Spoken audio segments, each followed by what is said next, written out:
My name is Justice Michelle Bonson. I am a judge in the Superior Court of Justice in Ottawa. I'm an Abenaki woman. I grew up off reserve in Northern Ontario. My reserve is called Odanak. It's in Quebec. I come from a small Francophone community named Hanmer in Northern Ontario. When I was 9 years old, I decided I was going to be a lawyer. So when I announced this to my parents, it was quite the surprise for them because no one in my family was ever a lawyer. When I was in high school, I met with my guidance counselor and I told him that I was going to be a lawyer. And he told me, well, Michelle, you come from a small French town in Northern Ontario. That's likely not to happen, so you should maybe change your career path. And I had decided, no, this is what I'm going to do. Watch me.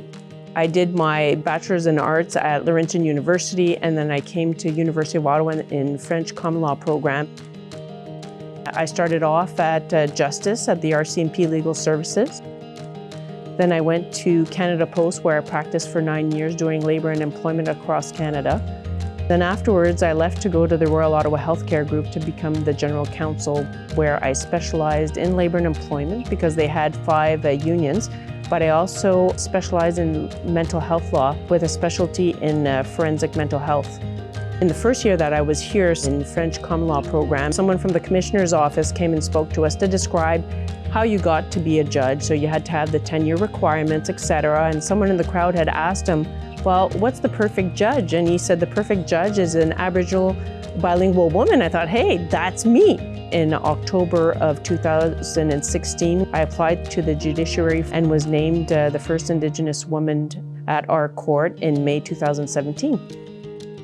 Transition from the practice of law to the bench was not an easy one. It was quite the transition for me because I had specialized in areas of the law that aren't the bread and butter of what we see in the Superior Court. The 3 lines of business are family, civil, and criminal. So it was quite an adjustment for me, especially in the first year. I had to do a lot of self-education. I had to get myself great mentors. The best for me was Justice Charles Hacklin, who really held my hand and helped me out in the first year, because it is a significant transition going from the practice to law to the practice of being a judge. It's completely different.